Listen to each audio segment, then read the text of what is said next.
evening. I'm Dan Fitzpatrick here at Stock Market Mentor on Wednesday, August 21st, and I'm just getting ready for teaching a webinar with actually with John Nisharian over at Trade Monster. So I want to get this out here. Look, on Deckers, I'd mentioned here, I think this was in our premium and members only edition of the strategy session a while ago, that Deckers here is forming. You could even, I guess you could say it's a cup and handle. No cup is perfect. And the stock is just trading, had been trading lower here. Let's look at the volume. Got to stretch this out.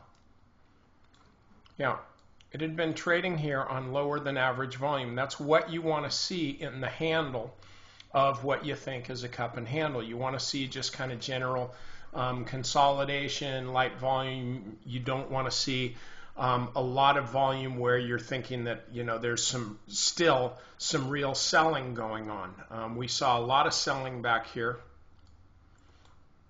in this big volume day here, and then a few days here as well. You know, you can see all the big spiky days have been red ones. They've been red high volume days, distribution days. So now we're at a point where I would say $60 is definitive resistance. Now you look today, the stock was up at $61.50 and it was not able to hold that level.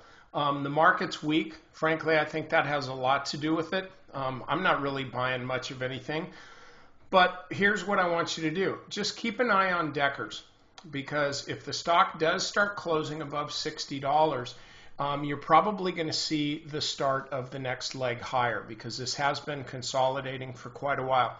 But don't rush into it, because until resistance is broken, guess what? It's confirmed.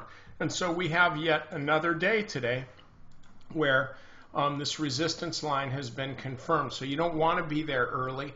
We can draw a line here and show the triangle, a little flat triangle, but you want to wait for the breakout, because the longer a stock drifts into the end or the apex of a triangle, the more likelihood, or the more likely it is to actually trickle out the other end and fall lower, just because we haven't got the breakout that we were waiting for. So right now we're still waiting.